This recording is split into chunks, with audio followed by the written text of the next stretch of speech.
What if the history of global civilization you were taught in school is fundamentally wrong? We are told that the ancient world was a simple game of two superpowers, Rome and Persia, but hidden in the jagged, cloud-shrouded highlands of East Africa.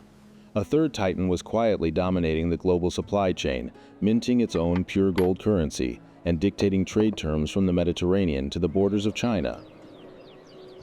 Yet, modern textbooks have completely erased them, leaving behind a profound historical paradox that archaeologists are only now beginning to unravel. This is the chronicle of a sophisticated, highly decentralized superpower that rewrote the rules of global commerce. Let us journey back to the year 325 AD into the bustling mountain passes of the Horn of Africa to discover how a forgotten empire built a legacy that refused to be buried by time.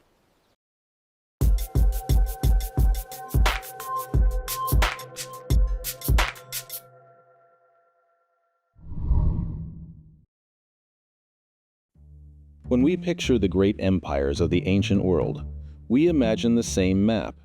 We visualize a single glittering capital city holding all the wealth surrounded by endless miles of quiet subsistence farming. Take the Kingdom of Aksum, which dominated Red Sea trade from 400 BC to 800 AD.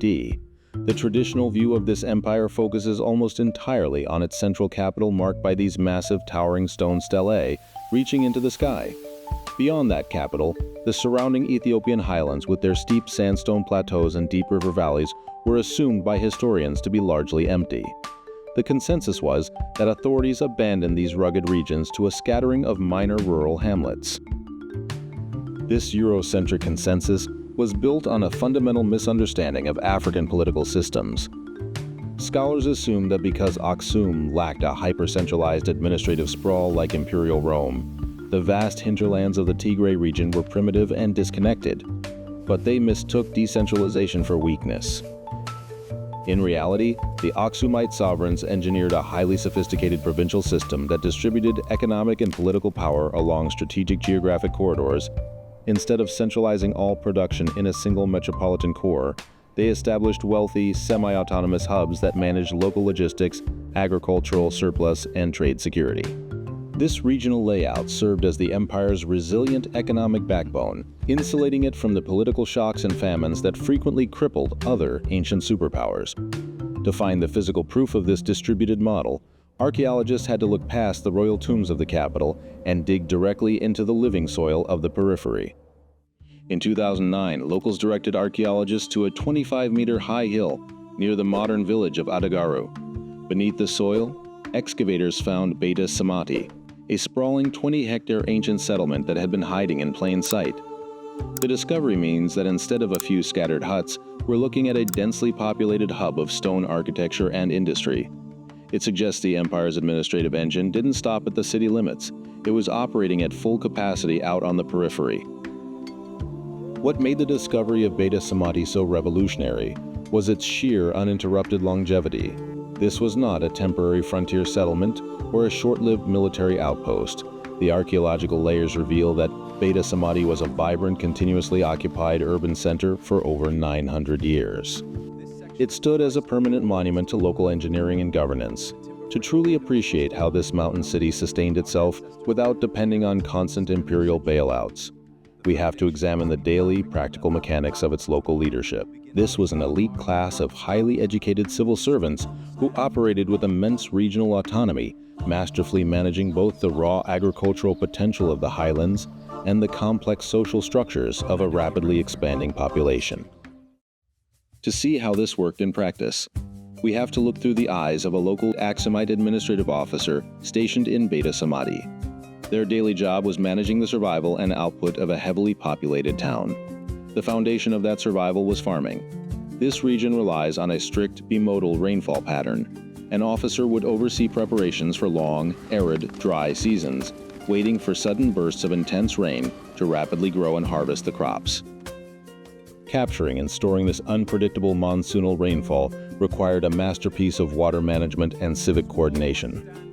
Under Caleb's direct supervision, local work crews maintained a complex web of deep masonry cisterns, stone check dams, and paved channels designed to divert flash floods from the steep cliffs directly into agricultural terraces. This hydrological control allowed the farmers of Beta Samati to cultivate deep-rooted crops like wheat, barley, and the highly nutritious indigenous grain, teff.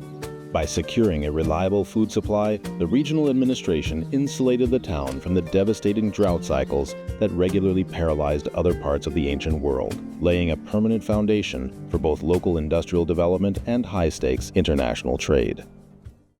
With the harvest pulled in, the local bureaucracy took over. Administrators logged the movement of enormous quantities of local goods, utilitarian pottery, and valuable cattle. We know this because the site is littered with the physical tools of their accounting system. Archaeologists unearthed small ceramic tokens likely pierced to be strung together for counting alongside complex stamp seals used to authorize local shipments. The density of these administrative tools points to a highly organized, self-sustaining economic engine. Beta Samati was a sovereign center of industry operating under its own local momentum. This administrative autonomy did not mean isolation. Beta Samati was strategically located directly along the highly lucrative trade corridor connecting the imperial capital of Axum to the bustling Red Sea port of Adulis. Every single merchant, caravan, and traveler journeying from the coast had to pass through this regional security gateway. Rather than acting as a simple checkpoint, Beta Samati functioned as an economic filter, a dynamic regional market, where local raw goods like gold, obsidian, ivory, and aromatic resins were gathered, assessed, and systematically processed before ever being cleared for export to the wider Mediterranean and Indian Ocean worlds. Yet that local momentum intersected directly with global commerce. Between counting bags of grain, our local officer was also inspecting luxury imports from the Mediterranean, over 100 fragments of Aqaba amphorae, and a ring made of copper, covered in gold foil, and set with a carnelian stone bearing a carved bull's head. Roman-style wealth and high-volume international wine imports contradict the old historical models. A supposedly abandoned rural outpost should not have direct access to the most lucrative trade networks of the ancient world. To understand how this extraordinary access was possible, macroeconomists use a spatial analysis technique known as rank-size rule analysis. By plotting the geographic footprint and estimated population of every known archaeological site across Tigray, we can reconstruct the actual structural blueprint of the Aksumite state. The resulting pattern reveals an incredibly sophisticated, mature settlement hierarchy that completely challenges our traditional views of ancient empire building. This chart shows the results of a macroeconomic technique called rank-size analysis. By mapping out the size of every known settlement, researchers look for the shape of the empire. If the data showed one huge city followed by a steep drop to tiny villages, it would imply a rigid top-down state where everything is hoarded at the center. Instead, the data for Axum shows a continuous curve. This tells us there was a balanced web of many mid-sized hubs like Beta Samati, filling the gap between the capital and the countryside. It points to a locally decentralized organization where power and wealth were shared across the landscape. Large secondary towns acted as wealthy semi-autonomous hubs. They formed a direct bridge between the teeming ports of the Red Sea and the inland capital, managing their own affairs while keeping the empire's economy moving. This spatial balance and shared prosperity extended far beyond economics' eye. It was deeply woven into the spiritual, cultural, and architectural fabric of the landscape.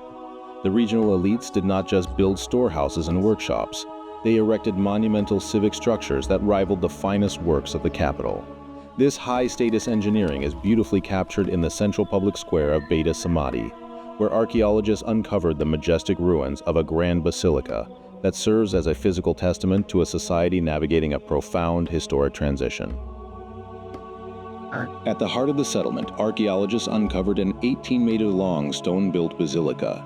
Its design follows a specific tripartite Syriac indented plan, complete with recessed walls and dressed cornerstones.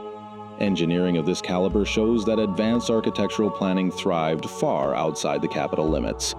Inside, excavators found a snapshot of a culture in transition. Pagan ceramic bullheads and zoomorphic figurines were buried just steps away from an ancient Ge'ez inscription referencing the venerable cross. People were actively navigating their shifting religious identities inside these walls. Beta Samati possessed its own intense cultural gravity, serving as a spiritual center for the population. By analyzing the continuous deep layers of archaeological soil under the basilica floor, researchers realized that early Christianity in East Africa was not a sudden, violent imperial conversion mandated by royal decree from the capital. It was a slow, organic, and deeply democratic process of local adaptation. The people of Beta Samati did not discard their ancient heritage overnight. Instead, they carefully integrated their traditional values with these incoming global philosophies, crafting an authentic, African-centered theological identity.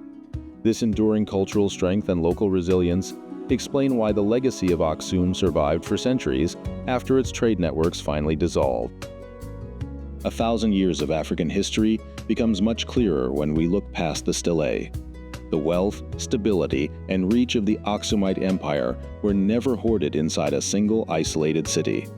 The strength of this empire was held in a decentralized network of bustling self-sufficient towns. The architecture of Beta Samati reminds us that ancient African statecraft was far more sophisticated and far more distributed than we ever imagined. This structural model completely upends traditional histories of power and statecraft. It proves that the true height of a civilization is measured not by the vanity of its central monuments, but by the resilience, prosperity, and intellectual vitality of its everyday communities. The stones of Beta Samati continue to stand in the quiet mountains of Ethiopia, serving as an eternal reminder that some of the greatest chapters of our global heritage are still waiting to be discovered under our feet. The history of East Africa has been rewritten, and the silence of the Highlands has finally been broken.